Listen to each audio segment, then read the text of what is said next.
Summative assessment, सारे points को ये क्या करता है, कैरी करता है। तो उस अकॉर्डिंग यहाँ पे जो हमने टर्म्स लिया, बोथ हिंदी इंग्लिश दोनों है। आप अगर नोट्स बनाओगे तो दोनों को अच्छे से पढ़ के बनाना, बिकॉज ये 13 पेज ऐसा नहीं बना है आपको समझने में इशू होगा बोल के। जो पॉइंट्स यहाँ पे इंग्लिश में है, देन नेक्स्ट आप चेंज करेंगे तो आपको हिंदी में मिलेंगे आगे।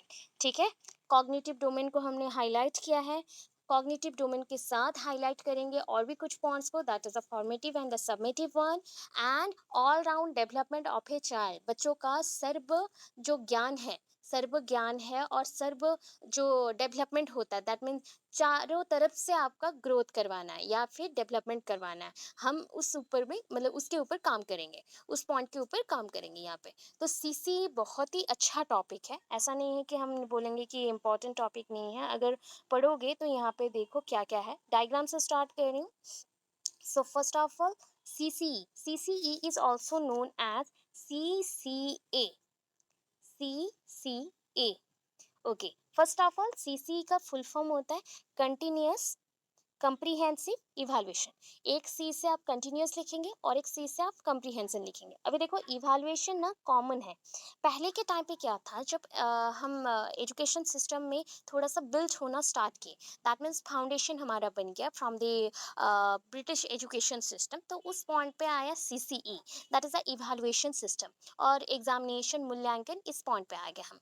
तो इस टाइम पे बच्चों का एक रिकॉर्ड्स तो बनाना पड़ेगा, दैट इज बच्चे क्या करते हैं, कितना पढ़ते हैं, कितनी इंफॉर्मेशन को कैरी कर रहे हैं या कितना समझते हैं। उस पॉइंट को समझने के लिए दो टाइप के इवैल्यूएशन सिस्टम्स आए, एक है कंटिन्यूअस इवैल्यूएशन और एक है कंप्रीहेंसिव इवैल्यूएशन। ठीक है, अभी कंप्रीहेंसिव होता है, हमने बहुत बार पढ़ा, दैट इज कंप्रीहेंसिव को आप बोल सकते हो इन टोटल, कंप्रीहेंसिव को आप और क्या बोल सकते हो, इन टोटल मतलब कंप्लीटली, कंप्लीटली जो होता है लॉजिकल ऑर्डर और द सिक्वेंशियल ऑर्डर पे। मतलब आपका देखो ग्रोथ। अच्छा, सबसे ऊपर एक क्वेश्चन ओटेट सिटी के बेस्ड क्वेश्चन पूछ रही हूँ, ठीक है। सबसे फर्स्ट जो ग्रोथ हुआ था बच्चों में, वो कौन सा ग्रोथ होता है बच्चों में सबसे? थोड़ा सा नीचे आ जाओ, बच्चों का डेवलपमेंट के अकॉर्डिंग सोचो, ग्रोथ एंड डेवलपमेंट के according. Physical, right. Physical development सबसे फर्स्ट होता है, आफ्टर दैट सेकंड होता है सी, दैट इज द कॉग्निटिव। ठीक है, ऐसे एक ऑर्डर आया था, एक क्वेश्चन आया था, physical, cognitive, social, then language, then आपका emotional.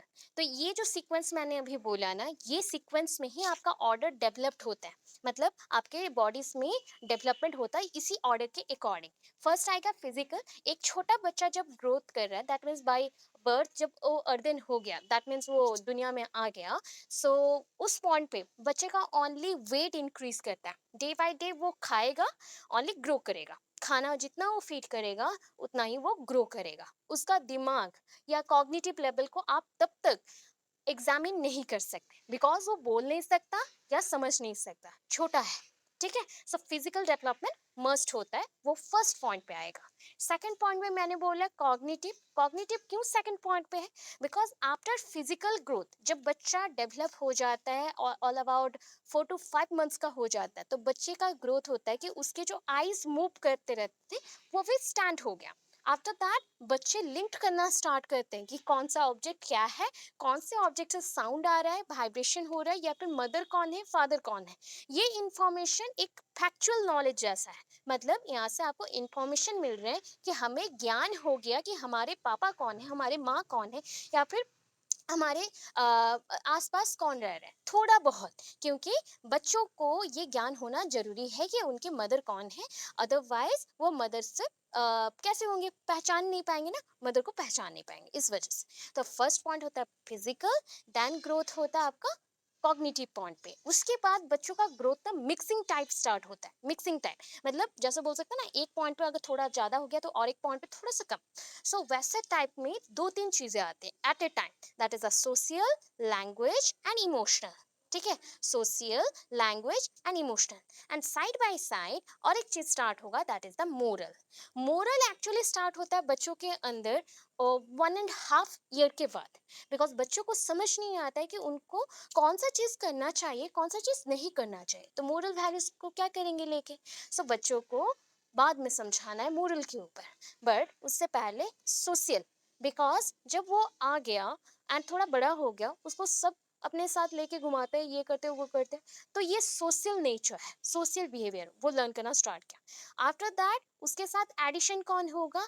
That is the language, because अभी बच्चा बोलना स्टार्ट कर रहा है धीरे धीरे, मम्मा डाडा जो भी उसके वर्ड्स हैं वो बोलना स्टार्ट किया, उसके बाद धीरे धीरे वो लैंग्वेज एक्वायर करेगा। एंड लास्टली इमोशनल डेवलपमेंट होगा with moral development, that is emotions उसका बहुत ज्यादा आएगा।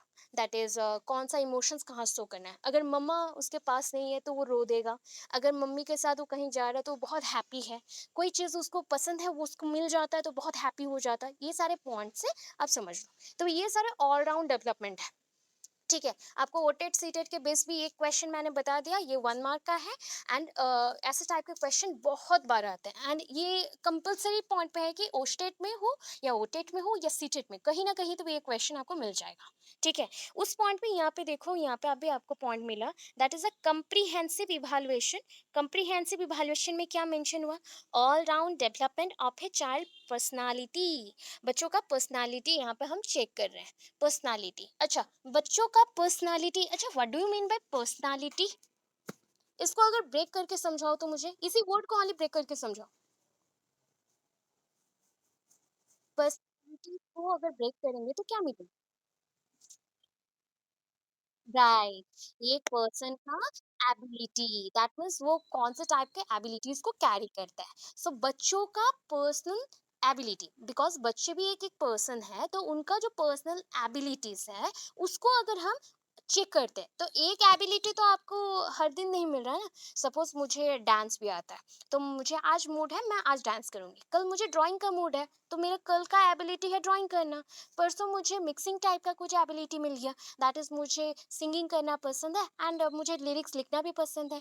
उसके बाद मुझे कुछ एबिलिटी मिलना कि मुझे घूमना पसंद है। तो ये जो एबिलिटीज हैं सारे पर्सन के अंदर मिक्स टाइप के होते हैं, कौन सा एबिलिटीज कब डेवलप करे हमें पता नहीं, इसलिए हमेशा हम सिक्वेंशियल ऑर्डर पे चेक करते हैं बच्चों को, कि हर दिन उनका कौन सा एबिलिटीज डेवलप हो रहा है। And eight the end of this session बच्चों को हम पूरा जज करते हैं एक एक करके ऐड करके, जितने एबिलिटीज हैं उसको हम रिकॉर्ड वाइज मेंशन करेंगे, मेंटेन रखेंगे, एंड एक के बाद एक को जोड़ते हुए उनको जज करेंगे या एग्जामिन करेंगे। तो ये कंप्रीहेंसिव है।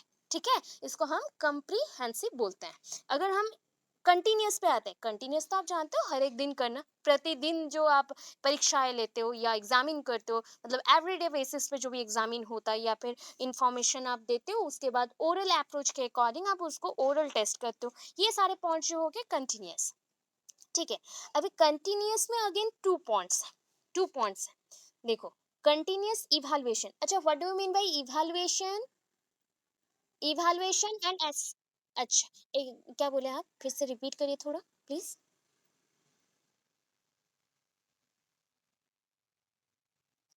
Evaluation that means the changes होना, okay. Evaluate one kind of हम बोल सकते हैं judgement on the basis of your changing characters, right. अच्छा, what do you mean by the assessment?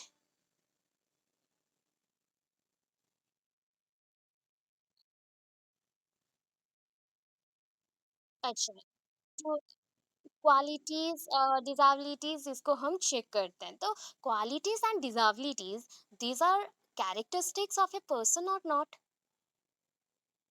ये सारे पर्सन्स के कैरेक्टरिस्टिक्स हैं। सो वन काइंड ऑफ हम बोल सकते हैं कि अच्छा आप अगर कोई कैरेक्टर को अभी शो करते हो तो उसको वन टर्म पे क्या बोला जाता है? Performance, performance, that is the performance, personality और द परफॉर्मेंस। अभी देखो, परफॉर्मेंस को अगर आप एसेस करते हो, एग्जामिन करते हो डेली बेसिस पे और at the end of the session, then this is known as assessment. ठीक है, असेसमेंट एंड इवैल्यूएशन के अंदर मैं शॉर्टकट सिंगल लाइन पे आपको समझाती हूँ। असेसमेंट मीन्स टू चेक और to examine the performance of a person. कोई भी पर्सन का आप परफॉर्मेंस को चेक कर रहे हो, that is called assessment. Evaluation, it is based on examination. और इवैल्यूएशन दैट इज अ मूल्यांकन।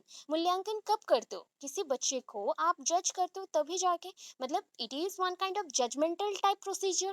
ये जजमेंटल टाइप है जहाँ पे आप बच्चों को कोई एक बेसिक टॉपिक के ऊपर या बेसिक पॉइंट के ऊपर, एबिलिटी के ऊपर आप जज करते हैं। तो वो हो गया आपका इवैल्यूएशन। एंड उसके ऑपोजिट में कौन रहा? असेसमेंट। तो assessment and evaluation, these two points are the two parts of the same coin। एक ही कॉइन का दो साइड्स हैं, दो पार्ट्स हैं, ठीक है। एक अगर हेड होगा तो दूसरा टेल होगा, ठीक है।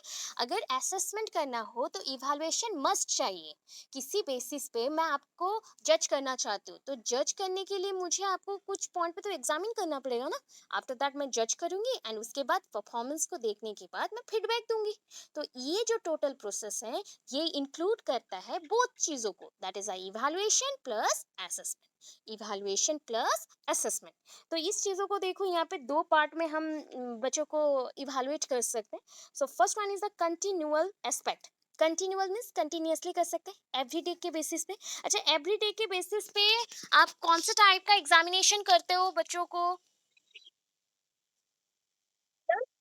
Oral and test. Test, normal test जो होता है, pen and paper test, short question basis, objective based, ठीक है।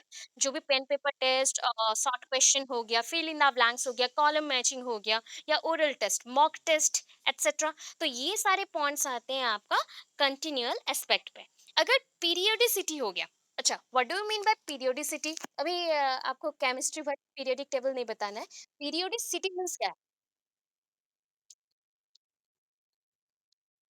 अच्छा, पर्टिकुलरली जो मैम ने बोला एक टाइम पीरियड में, सर ने बोला 6 मंथ्स और 3 मंथ्स। एनुअल भी हो सकता है, एनुअल भी हो सकता है। आप लोग एनुअल एग्जामिनेशन दे रहे हो, तो अभी आप जो एग्जामिनेशन दे रहे हैं ना, ये किस टाइप का एग्जामिनेशन है मुझे नेक्स्ट पॉइंट पे बताएंगे, ठीक है। रुको। पीरियडिसिटी मीन्स हो गया एक टाइम टेबल रहेगा। इसी टाइम टेबल के अंदर हम एवरीडे आपको कुछ ना कुछ टॉपिक्स पढ़वाएंगे और टीच करेंगे। आफ्टर दैट एक ऐसा टाइम होगा जहाँ पे पूरा होल टोटल सिलेबस को जो भी हमने कंप्लीट किया उस बेसिस पे हम एग्जामिनेशन करेंगे। तो दैट इज, उस पॉइंट को हम एनुअली ले सकते हैं, ट्राइमेस्टर ले सकते हैं, सेमिस्टर ले सकते हैं। Semester that is the 6 months वाला, ट्राइमेस्टर 3 मंथ्स वाले। टेस्ट प्री टेस्ट अगर हो गया, टेस्ट प्री टेस्ट जो भी पॉइंट्स आएंगे ये सारे फर्स्ट पॉइंट पे आ जाएंगे जो कि कंटिन्यूअल पॉइंट्स पे है। Because test pre test every day भी कर सकते हैं। एक बार टेस्ट किए फिर से प्री टेस्ट किए फिर से टेस्ट किए, ये रेगुलराइज्ड होते रहते हैं, हर दिन चल सकता है। तो इस पॉइंट पे दोनों समझ आ गए। अभी देखो कम्प्रीहेंसिव पॉइंट पे आपने समझा था all round development of a child personality. बच्चों का टोटल पर्सनालिटी को यहाँ पे हम जो भी डेवलप हो रहा है उसको चेक कर रहे हैं। उसके अकॉर्डिंग दो पॉइंट्स है, नेक्स्ट में इसको जाएंगे, पहले इसको देख लो। दो पॉइंट्स है, एक है स्कॉलास्टिक और एक है को स्कॉलास्टिक। नॉन स्कॉलास्टिक नहीं होता है, नॉन स्कॉलास्टिक कोई वर्ड नहीं है, को कोलास्टिक है, स्कॉलास्टिक है। अच्छा, को, अच्छा सीओ को जो वर्ड आता है ना, इसका मतलब क्या है? को, सपोर्टिंग, दैट इज द,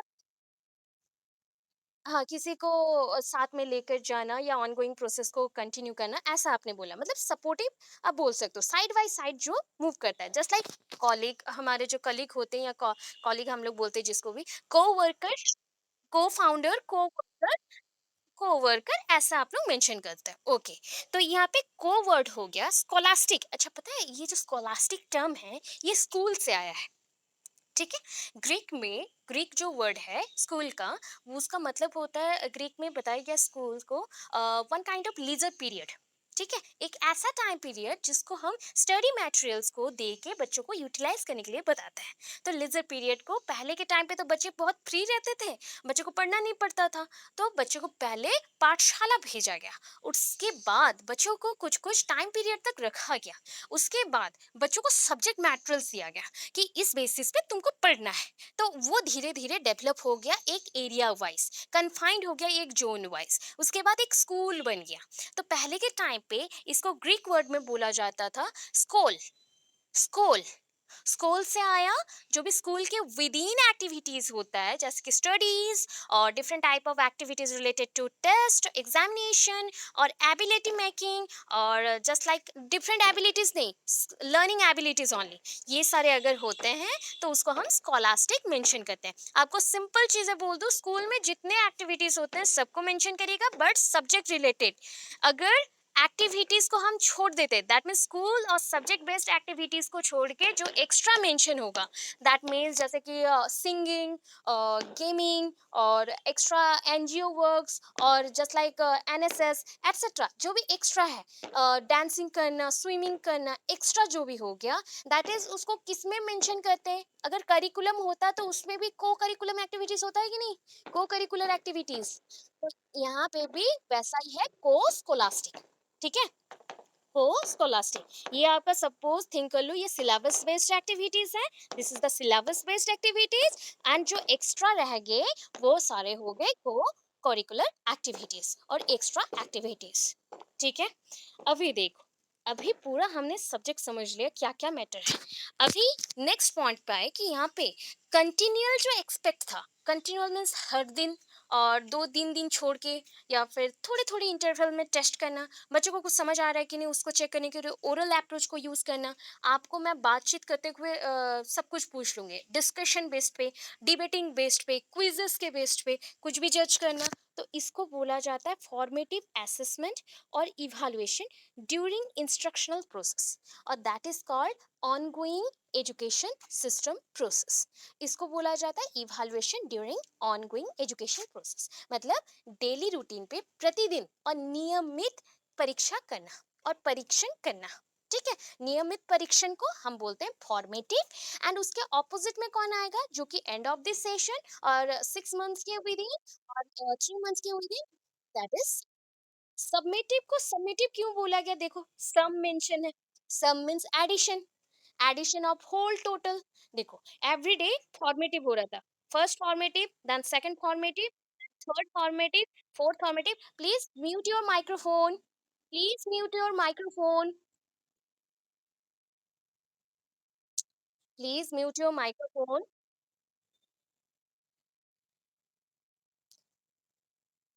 अरे फोन यूज करते करते छोड़ के भाग जाते हो आप लोग, पढ़ते पढ़ते छोड़ के मत भागो, म्यूट कर लो माइक्रोफोन को, पढ़ाने में इजी होगा मुझे भी। ओके, सो यहाँ पे मेंशन है summative one, sum means the total. So यहाँ पे जो मैथ्स के हैं उनको अच्छे से पता होगा, एक वर्ड यूज कर रही हूँ, that is called cumulative. What do you mean bye cumulative? Cumulative means that is, हम लोग बोले दैट इज इंक्रीजिंग ऑर्डर में चले। ओके, जितना सिंपल सिंपल वर्ड्स आप लोग बोल रहे हो वो सब ऐड कर रहे हैं हम। देखो अभी देखो पॉइंट्स, जैसे कि सपोज आपके पास फर्स्ट एग्जाम का इंफॉर्मेशन मिल गया, आपको रिजल्ट्स मिले हैं, out of 20 you get 19 marks और you got 19 marks. Then second examination में आपको मिल गए 13 marks out of 20। Third exam में आपको मिले हैं आउट ऑफ 20 आपको 18.5 और दैट इज 18 और 19 ऐसे मिले हैं कुछ। जब आप वन बाय वन इसको ऐड करते चलते हैं, दैट इज इसको इससे ऐड कर लिया, देन इसको इससे ऐड कर लिया, देन टोटल एक आ गया, तो उसको हम क्यूमुलेटिव बोलते हैं। अगेन मैथ्स वाइज जाएंगे तो इसको क्यूमुलेटिव जो एडिशन प्रोसेस है थोड़ा सा डिफर करता है, बाद में देखेंगे उसको। तो ये होता है आपका addition process, that is a cumulative. ठीक है, अभी सबमेटिव असेसमेंट को कभी कभी क्यूमुलेटिव बोलते हैं। मैं इतना ज्यादा क्यों बोल रही हूँ, बिकॉज ना जब आप सीटेट का एग्जामिनेशन दोगे या सीटेट एग्जाम फेस करेंगे, तब समेटिव मेंशन नहीं करके क्यूमुलेटिव में मेंशन कर सकता है।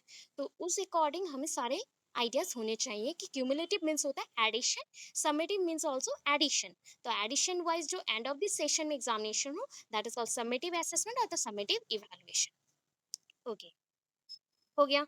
इस पॉइंट को पूरे सीसी का कंसेप्ट में मेंशन किया गया है। मैंने आपको सिर्फ इतने चीजों में समझाया, अभी पूरा जो 13 पेज है ना, इसको डिटेलली फिर से लिखा गया है और कुछ नहीं। इतना समझ आ गया, अभी थोड़ा थोड़ा करके हम चलेंगे। ठीक है, समझ आया, क्लियर है सर? इतने ही पॉइंट्स को समझाया गया और इससे एक्स्ट्रा कुछ भी पॉइंट्स नहीं है, समझ आया? ओके, देखो अभी फटाफट ऊपर क्या क्या है। So continuous comprehensive evaluation refers to a school based evaluation, अभी मैंने मेंशन किया। First of all mute your microphone, बार बार बोल रही हूँ, जब कुछ पूछ नहीं रहे हो प्लीज म्यूट कर लीजिए। काइंडली रिक्वेस्ट है आप लोगों को, प्लीज म्यूट कर लीजिए। जब मैं क्वेश्चन पूछूं आंसर देना, फिर म्यूट कर लेना micro. Okay. So continuous comprehensive evaluation refers to a school based evaluation, मतलब ये स्कूल और विद्यालय के ऊपर निर्भर करता है। जितने भी स्कूल में प्रक्रियाएं होती है, विधियां होती हैं, वो सब के ऊपर डिपेंड करता है। राइट हिंदी बच्चों को भी समझ आए। अच्छा, school based evaluation which covers, किसको कवर करेगा? Covers aspects, all aspects of the school activities related to child's development. बच्चों का जैसे ऑलराउंड डेवलपमेंट हो, उसके लिए स्कूल भी एक इम्पॉर्टेंट रोल प्ले करता है। ये ऑलरेडी पढ़ चुके हैं हम। School as an agent of socialisation पढ़े हो आप लोग। वही होता है all round development. Because society में अगर एक बच्चा एडजस्ट कर लेता है, तो ये जो पॉइंट्स है ना सारे डेवलपमेंट का, वो एक्चुअली हो जाता है। तो ये सारे पॉइंट स्कूल से ही स्टार्ट होते हैं, फैमिली उसके बाद स्कूल। तो यहाँ पे सीसीई सारे पॉइंट्स को कवर कर रहा है। So it emphasises twofold objectives, दो टाइप के ऑब्जेक्टिव्स हैं। क्या क्या? Such as continuity of evaluation and assessment of learning outcomes in a comprehensive manner. Comprehensive, बार बार वर्ड आ रहा है, तो कंप्रीहेंसिव मीन्स लॉजिकल और sequential, order based. Sequential, order based, तो उस हिसाब से यहाँ पे दो चीज होता है। पहला चीज, अगर सपोज आपको कोई क्वेश्चन पूछा, इवैल्यूएशन एंड असेसमेंट, ये दोनों के अंदर पहला कौन सा आएगा? Which one is the first? Evaluation and assessment. Evaluation, evaluation, evaluation. Yes, evaluation first है and assessment is the second part और द लास्ट पार्ट। ठीक है। ऑलवेज ऐसे टाइप के क्वेश्चन ना गूगली लगेंगे। यही हो गया, देखो कुछ बच्चे सही बोले, कुछ बच्चे रॉन्ग बोले, तो उस बेसिस पे याद रखो, इवैल्यूएशन नहीं होने से असेसमेंट नहीं होगा। Evaluation one kind of judgement होता है, एंड जजमेंट मिलने के बाद ही आप परफॉर्मेंस को चेक करते हो एंड उसके अकॉर्डिंग फीडबैक देते हो। तो पहले इवैल्यूएशन होगा, उसके बाद क्या करेंगे हम? जजमेंट, सॉरी, परफॉर्मेंस चेक करेंगे एंड फीडबैक देंगे। ठीक है। पहले आपको मैं एग्जामिन करूंगी ना, तो एग्जामिनेशन हो गया, इवैल्यूएशन में हमने चेक कर दिया, देन असेसमेंट में performance check, then nextly feedback. इतना याद रखना है। सो इसमें कौन से डोमेन्स आ जाएंगे? टोटल सारे डोमेन्स यहाँ पे आ गए। जितने डोमेन्स है आपको याद है, सारे डोमेन्स को लिख दो। It covers all domains of learning. पूरा नाम याद नहीं आ रहा है, कैप मेंशन कर देना, that is a cap. Cognitive affective psychomotor, shortcut format, that is cap, inverted comma cap underline। Okay. अभी इसके बाद का पॉइंट जो है ना, आपको अगर मेंशन करना है, तो अच्छा बताओ, लेसन प्लान्स का अभी पढ़ के आए थे ना, लेसन प्लान्स के अंडर पे इंस्ट्रक्शनल ऑब्जेक्टिव्स पे कौन से पॉइंट हमने मेंशन किया? इंस्ट्रक्शनल ऑब्जेक्टिव्स, नॉलेज, देन हाँ कुसा, that is knowledge, understanding, then skill and application. Application, यहाँ पे पॉइंट्स उसी को देखो आप। देखो, such abilities, knowledge, understanding, application, skill mention नहीं है, एटसेट्रा मेंशन हो गया। तो स्पेशली कॉग्निटिव डेवलपमेंट का, कॉग्निटिव डोमेन का ये सब क्या। अगर suppose evaluation in the affective domain, बच्चों का इफेक्टिव डोमेन के ऊपर हम लोग वर्क करेंगे, तो उसमें क्या क्या चेक करेंगे? Effective means that is to feel, feel करना। अच्छा, फीलिंग, तो फीलिंग अकॉर्डिंग क्या क्या पॉइंट्स आएंगे? यहाँ पे ऑलरेडी मेंशन है, देखिए क्या क्या है। एटीट्यूड्स आ गए, मोटिव्स, इंटरेस्ट, और पर्सनालिटी ट्रेट। अच्छा, what do you mean bye traits? Biological students को पता है ट्रेट मीन्स कैरेक्टर्स होते हैं। हाँ, कैरेक्टरिस्टिक्स नहीं, कैरेक्टर्स, ओनली कैरेक्टर्स मेंशन करो। ठीक है, कैरेक्टर्स, कैरेक्टर्स। अच्छा, ट्रेट्स अगर आया, कैरेक्टर्स मेंशन है, अदरवाइज कुछ जगह पे और एक भी टर्म मेंशन होता है, दैट इज अ फैक्टर। कुछ बोल रहे हो क्या? अदरवाइज म्यूट करिए प्लीज, उधर कुछ बातें हो रही है, वो सब आ रहा है। सो प्लीज वो सब को छोड़ दो एंड इधर सुन लो। अच्छा, last domain, that is a psychomotor.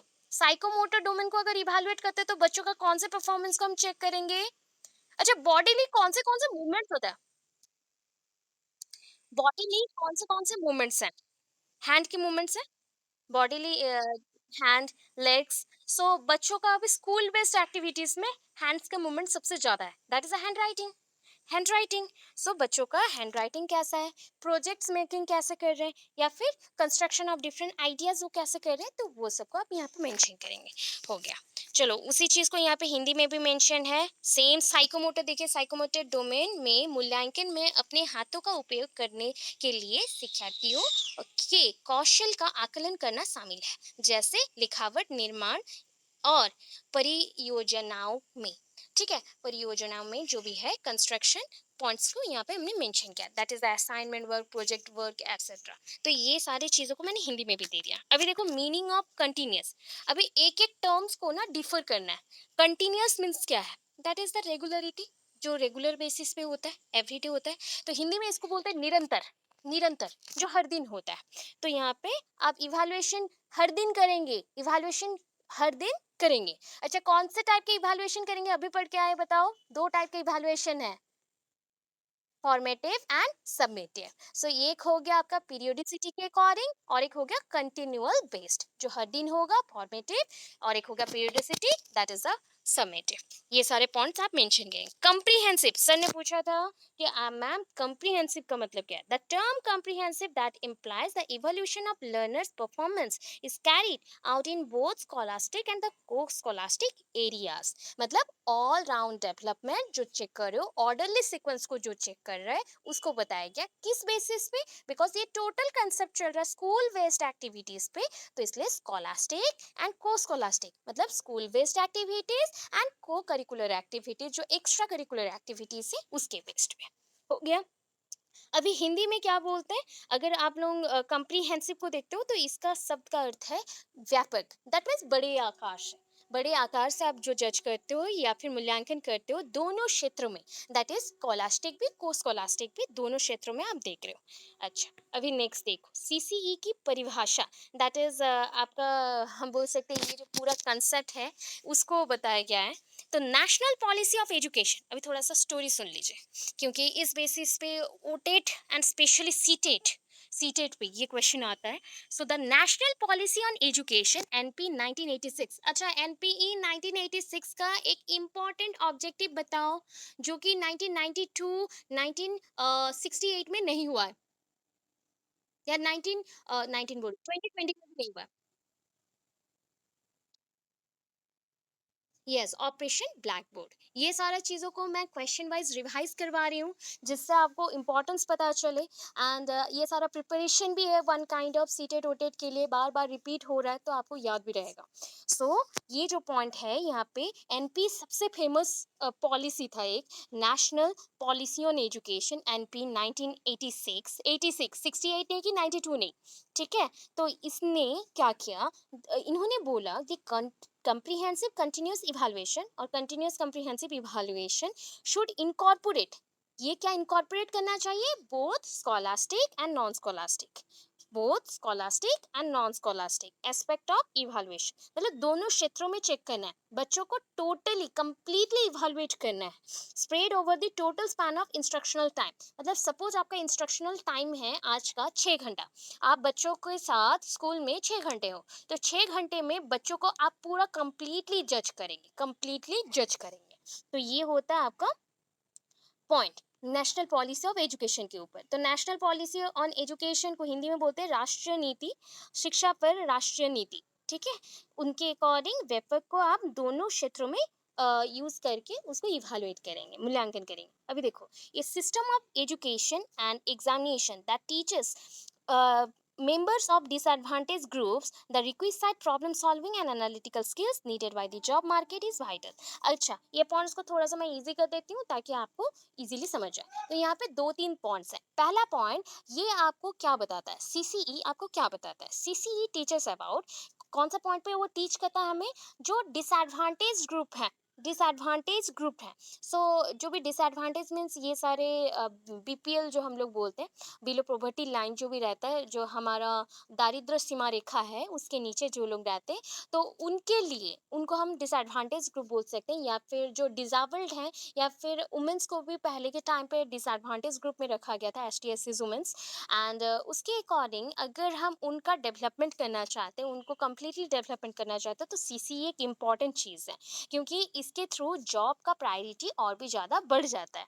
बच्चों को हम प्रॉब्लम सॉल्विंग, मतलब हमें रियल टाइप में जाके कौन सा प्रॉब्लम को सॉल्व करना है उस बेसिस पे हम वर्क कर सकते हैं, एंड हमें जॉब कोई भी मिल सकता है। जॉब मार्केट पे हो गया एग्जाम सिस्टम। बहुत लोग बोलते हैं कि एग्जाम सिस्टम क्यों हुआ, ये बहुत बेकार है। बट एग्जाम सिस्टम के थ्रू आप जितने भी पोजीशन में हैं, जो भी थोड़ा मोड़ा जो भी पोजीशन में है, उस लेवल तक भी आप एग्जाम के थ्रू ही पहुंचे। अदरवाइज ये अगर नहीं रहता तो हम सारे जो मजदूर होते हैं वैसे ही होते हैं, अभी भी मजदूर ही हैं, बट अभी थोड़े से हम एजुकेटेड हैं एंड लिटरेट हैं, एंड वो सारे अनएजुकेटेड होके मजदूर बने। हमें क्यों एजुकेटेड बोला गया, उन्हें क्यों हम अनएजुकेटेड बोलते हैं, इसमें भी डिफरेंस है। अगर हम लिटरेट हैं, हम मजदूर का काम करते हैं, तो हम ट्रिक्स एंड टेक्निक्स को जल्दी यूज कर सकते हैं एंड फटाफट वर्क को कंप्लीट कर सकते हैं। अगर हम नॉर्मल इलिटरेट हैं, पढ़े लिखे नहीं है, शिक्षित नहीं है, हम एक ही चीज को बार बार करते रहेंगे जितना हमें बताया गया हो। हमें पता नहीं कि कौन सा ट्रिक को अप्लाई करके जल्दी से करना है, ये नहीं पता रहता। इतना ही डिफरेंस होता है। अदरवाइज ये जो पढ़ा लिखा अनपढ़, ये सारे पॉइंट्स को आप माइंड से निकाल देना है, ठीक है। हमें लर्निंग क्यों सिखाया जाता है या फिर इवालुएट क्यों किया जाता है, बिकॉज हमारा जो क्रिएटिविटी लेवल है उसको चेक करने के लिए। तो ये एग्जामिनेशन का जो रिफॉर्म सिस्टम हुआ ना, कब हुआ पता है? नेशनल करिकुलम फ्रेमवर्क के थ्रू 2005 में हुआ। एंड यहाँ पे सबसे इम्पोर्टेंट एक ऑर्गेनाइजेशन था एनसीईआरटी, जो कि एक नेशनल काउंसिल है जो education system and research technology के ऊपर वर्क करता है। Education system and the research technology, NCERT. तो ये सारे बुक्स भी बनाता है, देन एग्जामिनेशन पैटर्न भी देता है, कौन से टाइप का एग्जामिनेशन करना है, कैसा एनालिसिस करना है, कैसे बच्चों का डेवलपमेंट हो, उस बेसिस पे ये वर्क करता है। इस पॉइंट को मेंशन किया गया है। तो NCF 2005 also recommends that school-based continuous comprehensive evaluation system be established in order to NCF 2005 sorry established to. यहाँ पे हिंदी में फिर से समझाया गया, आप पॉइंट्स को देखते देखते चलोगे। इंग्लिश में जो है इंग्लिश सेपरेट करेंगे, हिंदी में जो है अलग से लिखो, बाकी समझ के आप कर सकते हो। इस पॉइंट पे आपको समझाया गया कि एनसीएफ ने क्यों किया एग्जामिनेशन सिस्टम और सीसीई का अप्लाई क्यों किया, क्योंकि reduce the stress on the children. बच्चों को अगर आप कुछ पॉइंट पे एवरीडे पढ़ाते हो, एवरीडे जजमेंट देते हो, तो उनका स्ट्रेस लेवल कम होगा। बच्चों को आइडियाज मिलेंगे कि एवरीडे के बेसिस पे हमें पढ़ाई करना है, बिकॉज एवरीडे टीचर हमें कुछ ना कुछ क्वेश्चन आस्क करती है। And and of this session तो पढ़ना ही है, बिकॉज अदरवाइज प्रमोशन नहीं मिलेगा, हमें अपग्रेडेशन नहीं मिलेगा कोई भी क्लासेस में। तो इस बेसिस पे बच्चों को हम पढ़ने के लिए मजबूर कर रहे हैं, एंड इसके थ्रू जो भी उनका स्ट्रेस लेवल है, एवरीडे पढ़ने से स्ट्रेस लेवल कम होता है। Make evaluation comprehensive regular, regular basis पे हम उनको चेक कर सकते हैं, जज कर सकते हैं। Provide space for teacher for creating creative teaching. बच्चों को तो पढ़ाने के लिए आप एवरीडे कुछ ना कुछ न्यू आइडियाज लगाओगे, ये आइडियाज क्रिएटिव बेसिस पे आप यूज कर सकते हो। क्रिएटिव को रचनात्मक बोलते हैं, रचनात्मक पद्धति से आप यूज करके बच्चों को पढ़ा सकते हो। Provide a tool for diagnosis and for producing learners with greater skill. अच्छा, what do you mean by the diagnosis and who who perform this diagnosis process or who do this? Doctor. हम बोल सकते हैं I do also this activity, और मुझे भी करना चाहिए टीचर, बिकॉज ऑलरेडी ये मेंशन है कि diagnosis is only for the doctor, not for the teacher. But हमारा जो पेडागोजीज है वो बताता है कि we are also a diagnostic person, because हम डायग्नोसिस करते हैं, and diagnostic activity is already based on the remedial teaching. Because बच्चों को जो भी नीड होता है, जैसे कि आप बच्चों को काउंसिल कर रहे हो, बच्चों को आप कोई पॉइंट पे समझा रहे हो, एवरीडे बेसिस पे कोई डिमोटिवेट हो जाता है, कोई कुछ ना कुछ अटेम्प्ट करता है तो रॉन्ग हो जाने से वो बहुत ज़्यादा सफ़र करता है। तो वो सारे पॉइंट पे आप जब समझा रहे हो, तो हम बच्चों के प्रॉब्लम्स को पहले फाइंड आउट कर रहे हैं। After finding out their problems we give or we prescribe some remedial teaching for it. तो उसके लिए हम अगेन रिमीडियल टीचिंग को मेंशन करते हैं। घरोई उपचार जैसे मेंशन होता है, वैसे यहाँ पे घरोई नहीं है, फिर भी प्राइवेटली नहीं बोल सकते, स्कूल पे ही बच्चों को पहले अलग किया जाता है जो बच्चे पढ़ाई में कमजोर हैं, एंड उनको फिर से हम समझाते हैं उसी पॉइंट्स को, कि अच्छे से समझ लो ताकि आपका जो भी प्रॉब्लम है वो सॉल्व हो जाए। गेट फ्री स्टडी मटेरियल यहाँ पे एक्स्ट्रा मैंने दिया था, क्योंकि ये जो पॉइंट है, आपको अगर रीट का या फिर दैट इज सीटेट का कोई भी स्टडी मटेरियल चाहिए, तो यहाँ पे बाहर के बच्चों के लिए ये पॉइंट मेंशन है, आप लोग मत लिख लेना। तो वो पॉइंट वहाँ पे मेंशन होता है एवरी टाइम, कुछ ना कुछ जगह पे मैं ऐड करती हूँ। सो अदर्स ये के भी बच्चे हैं तो उनके लिए मेंशन है, उस पॉइंट को स्किप कर देना। Nature and importance of the continuous comprehensive evaluation, अभी एक पॉइंट बता दो कि आपको इतनी सारे पॉइंट्स पता चल गया कि हम बच्चों को स्पेस देते हैं पढ़ाई करने के लिए, we genuinely evaluate the students on the basis of the scholastic and the non-scholastic areas, we check the all-round personality of the student, we perform various type of activities and diagnosis activities also। हम और क्या करते हैं, we can use various type of creative ideas to judge the students। हम बहुत सारी चीज़ों को कर लिए, ऊपर जितना पढ़ ले, अगर आपको याद नहीं आया नीड, नेचर, इम्पोर्टेंस में, तो आप सेम पॉइंट्स को फिर से मेंशन कर सकते हैं। देखिए, उसी पॉइंट को फिर से लिखा गया कैसा, the nature of CCE is also comprehensive, so comprehensive that it includes almost all aspect of child development. जो पॉइंट ऊपर लिखे थे, सेम पॉइंट्स को फिर से लिखा गया।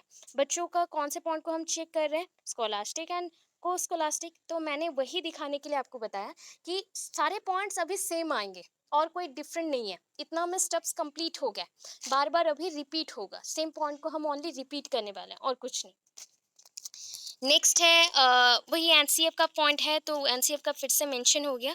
फिर ये देखो, टू टू टाइम्स मेंशन हो गया। Okay, CC encourages and motivate students to be positive in their attitude. अच्छा, बच्चों को आप जब भी पढ़ाते हो तो आपका मेन मोटो क्या रहता है, आपके पढ़ाई से और टीचिंग से उनका पॉजिटिविटी, जो भी पॉइंट्स हैं या मोटिव्स हैं वो डेवलप करें, दैट इज उनको मोटिवेशन मिले, वो बहुत ज़्यादा डेवलप करें एंड ग्रो करें। बच्चों को आप जब जज कर रहे हो ना, कभी भी किसी को बहुत अच्छा बोलो और किसी को नेग्लेक्ट करो या इग्नोर करो, ऐसा मत करना। आप चाहो तो एक बच्चे को अच्छा बोलो, दूसरे बच्चों को बोलो अच्छा तुमने ट्राई किया, well done for your trying for this concept, but you are not already, this point is not get enough information from your side, so you are not eligible for this, but you can try later। तो आप फिर से try कर सकते हो। तो आप एक पॉजिटिविटी और पॉजिटिव मोटिव्स को बताओ बच्चों को, सो दैट वो उनको पॉजिटिव वाइब्स मिलेंगे एंड वो और ट्राई करेंगे। सो टीचर्स का जजमेंट हो गया, it encourages continuous interaction with the parents and parents with regard to their children's progress and performance. ये तो सारे स्कूल्स में अभी होते हैं, एंड इसको शॉर्टकट में क्या बोलते हैं अभी के टाइम पे बताओ। बच्चों को आप जज करना चाहते हो या बच्चों को कोई प्रॉब्लम है, तो उसके लिए टीचर्स क्या कंडक्ट करते हैं पेरेंट्स के साथ, आपको पता है? Yes, parents teacher meeting, and इसके लिए कौन सा एसोसिएशन होता है, हम पढ़े हैं only, PTA, parents teacher association, PTA association. तो उसमें बच्चों के रिगार्डिंग जो भी परफॉर्मेंस उनका है, प्रोग्रेस है, उसके ऊपर हम लोग बातचीत करते हैं। सो इतने सारे पॉइंट्स को आपने लिख दिया, एंड नेक्स्टली आप चलो, जो इम्पोर्टेंट है यहाँ पे, तो ऑलरेडी आपको स्कोलास्टिक एंड को स्कोलास्टिक मैंने बता दिया है। सो अभी आपको डायग्रामेटिक दिखाती हूँ जो आपको इजी लगेगा, क्योंकि आपको स्टेप्स बहुत लगेंगे कि क्लमजी हो गए ये पॉइंट्स वो पॉइंट्स, आप जब सेपरेट करके लिख लोगे तो आपको इजी लगेंगे सारे पॉइंट्स। पेजेस डबल हो गए हैं, क्योंकि डब्ल्यूपीएस से डायरेक्टली पूरा टाइप करने के बाद नहीं जाते, तो वो उसको मुझे स्क्रीनशॉट मार के देन अगेन शेप करना पड़ता है, चेंज करना पड़ता है, तो उस बेसिस पे पेजेस डबल हो गए हैं। तो उसको थोड़ा सा आप देखना, अगर नहीं समझ आए फिर से मुझे बोलना, मैं चेंज करके दूंगी। ठीक है, मैं ट्राई करूँ आज ही चेंज करके आपको दे दूंगी। अच्छा, स्कोलास्टिक एरियाज देखो, कौन से स्कोलास्टिक एरियाज है, आपको कुछ याद नहीं रखना, ये याद रखना है, स्कोलास्टिक एरियाज में सारे स्कूल सब्जेक्ट्स होंगे, सारे स्कूल सब्जेक्ट्स होंगे, all school subjects are included under this scholastic areas। तो scholastic areas में mathematics, language, science, social science, work experience, physical education, arts and craft, music, and that is a painting, games, and sports, information technology, जो points हैं। को scholastic का diagram वैसे ही mention होगा आपका, but मैंने उसको नहीं दिया।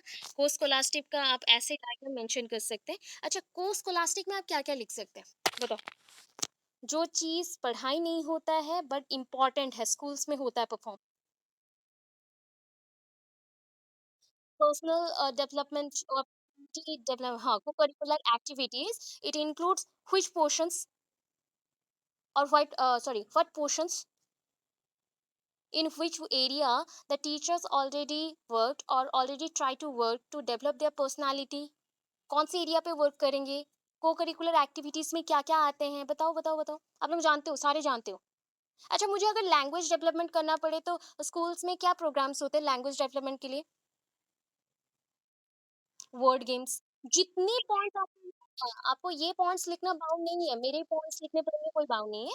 जो याद आ रहा है, स्टोरी टेलिंग। आपने सर प्रीवियसली एक बार बोला था रिसाइटेशन, बोलो, उस पॉइंट को बोलिए, रिसाइटेशन। और हम लोग क्या करते हैं फंक्शंस में, कौन सा टाइप का गेम करते हैं, बोलो फटाफट। फंक्शंस में जो भी एक्टिविटीज होता है, कोई आपका एक्टिंग देखना है तो एक्टिंग के लिए कौन सा चीज यूज होता है? ग्रुप एक्टिविटी, हाँ, drama, role play, drama, yes, हाँ, जितना भी, हाँ, मोनो एक्ट, देन पेंटिंग के साथ आप ड्रामा और दैट इज आर्ट एक्टिविटीज, और ट्रेडिशन बेस्ड जो भी डांसेस होते हैं, डांसिंग स्टाइल्स, और रंगोली, झोटी, जो जो आपके स्कूल्स में होता है वो सब मेंशन कर दीजिए, स्कूल कॉलेजेस में। नहीं है, इतना ज़्यादा आपको टेंशन लेके नहीं लिखना है, जो आपको को-करिकुलर एक्टिविटीज़ में आपके स्कूल्स में होते हैं, इवन इफ एनएसएस, और क्या होते हैं, जब हमारा इंडिपेंडेंस डे और रिपब्लिक डे सेलिब्रेट होता है, एनसीसी, एनसीसी, सो वो जो भी क्रेडिट्स होते हैं, तो वो उसको भी आप मेंशन करेंगे। और क्या होते हैं? और क्या होते हैं? बताओ? और कौन से? हाँ, रेड क्रॉस एक्टिविटी, और debate also, quiz, debate quizzes, और एक होता है, ब्लड डोनेशन कैंप होता है, ब्लड डोनेशन कैंप, उसको मेंशन करना, यस, हाँ, रेड कोड मेंशन करते हैं। जितने पॉइंट्स आपको याद आ रहे हैं, को-करिकुलर एक्टिविटीज़ में आपके स्कूल्स में जो-जो चीज़ें होते हैं, exhibition, science fair, book fair हो गया, फूड स्टॉल्स एक्टिविटीज़, जो भी बच्चों को सिखाया जाता है, क्राफ्ट्स, जो आपके स्कूल्स में होता है एक्स्ट्रा, उसको आप यहाँ पे को स्कॉलास्टिक में मेंशन करेंगे। बच्चों का ऑल टोटल डेवलपमेंट होना चाहिए बस। पढ़ाई के साथ-साथ बच्चों का डेवलपमेंट होगा। अभी देखो यहाँ पे टूल्स फॉर असेसिंग को स्कॉलास्टिक एस्पेक्ट। अभी बच्चों को को स्कॉलास्टिक के बेसिस पे जज करना है। तो यहाँ पे एक वर्ड छूट गया है, प्लीज़ आप उसको लिख दोगे, क्योंकि एक-एक पॉइंट छूट जाता है टाइप करते टाइम। तो टूल्स फॉर असेसिंग को स्कॉलास्टिक है, तो यहाँ पे स्कॉलास्टिक भी मेंशन होगा। यहाँ पे स्कॉलास्टिक मेंशन करेंगे, देन को स्कॉलास्टिक मेंशन करेंगे, जो कि डायग्राम में ऑलरेडी मेंशन मैंने किया है, बट यहाँ पे मेंशन करना भूल गई। ठीक है? दोनों को लिखना है, स्कोलास्टिक एंड को स्कोलास्टिक, उसके बेसिस पर फॉर्मेटिव एंड सबमेटिव। फॉर्मेटिव में क्या करना है, अभी हमने पढ़ा था, फॉर्मेटिव में क्या होगा, एवरीडे बेसिस पे टेस्ट करेंगे। लर्निंग डिफिकल्टीज होगा क्या? एवरीडे में टेस्ट होने से लर्निंग डिफिकल्टीज होगा?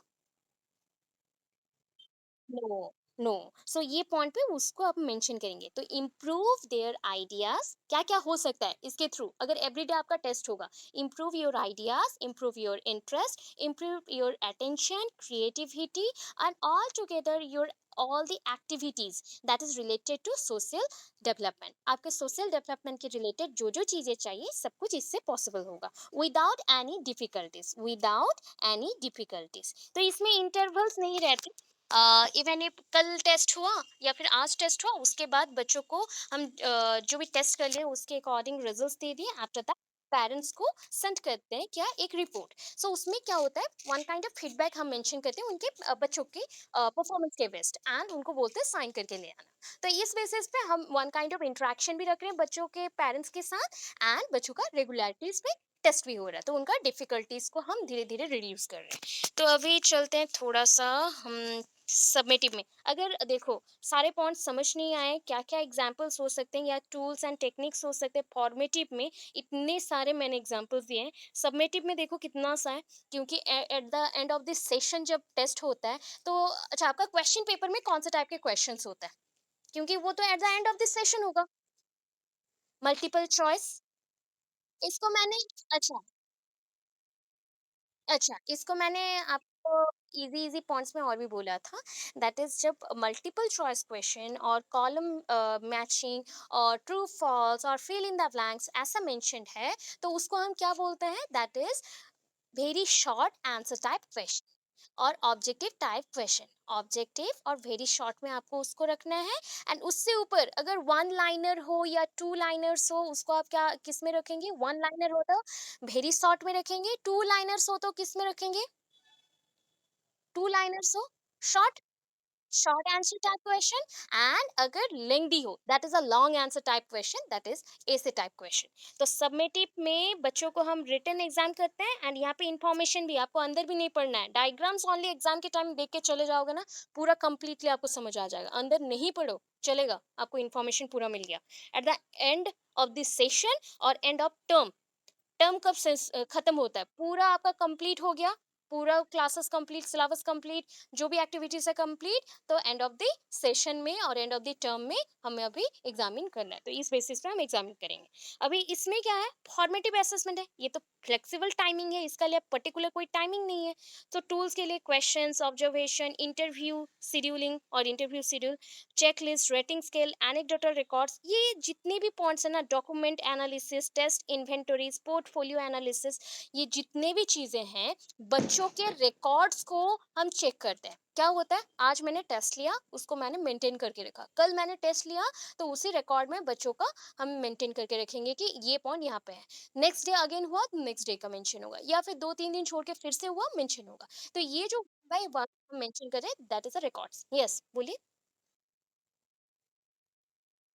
Portfolio one kind of assignment जो हम देते हैं आपको, या फिर असाइनमेंट वर्क को चेक करना.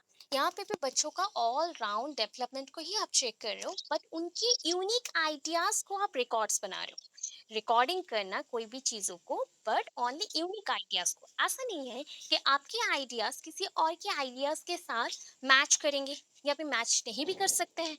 ऑलवेज तो ऐसा नहीं मैच करेंगे या नहीं करेंगे, ऐसा भी है. तो उस बेसिस पे हम सारी चीजों को रिकॉर्ड्स बनाते हैं. तो ये one kind of recording system है, जो भी बच्चों का इंपॉर्टेंट और इंडिविजुअल बेसिस पे जो भी इंपॉर्टेंट पॉइंट्स है, उसको हम सिर्फ सेपरेट करके रखते हैं. जैसे कि आपका है, सो रजत सर के लिए और रजत के लिए मैंने ये सारे बनाए, कि आपको मैंने इतना असाइनमेंट वर्क दिया, ये असाइनमेंट वर्क और प्रोजेक्ट को आपने इस टाइम के विद इन कंप्लीट किया, एंड ये आपके इंफॉर्मेशन है, ये आपने आइडियाज बनाया, ये सारे फैक्ट्स हैं, ये आपके डॉक्यूमेंट्रीज हैं, जो भी आपने डॉक्यूमेंटेशन किया है, तो उसको मैंने चेक किया. वैसे अगेन मैं नेक्स्ट टाइम जब दूंगी, उसी रिकॉर्ड्स में आपका एंट्री होगा. थर्ड टाइम जब हुआ, तो थर्ड टाइम का फिर एंट्री होगा. ये जितने भी पॉइंट्स है ना, ये जो देख लीजिए, checklist, rating scale, anecdotal records, document analysis, जितने भी मैंने मेंशन किए, सारे रिकॉर्ड्स मटेरियल्स हैं. यहाँ पे रिकॉर्डिंग रखा जाता है, ये ऐसा वाला रिकॉर्डिंग नहीं है कि कैमरा रिकॉर्डिंग, ये सारे रिटन रिकॉर्ड्स होते हैं. रिटन रिकॉर्ड्स होते हैं, इंफॉर्मेशन बच्चों के रिलेटेड जो भी है उसको लिखा जाता है.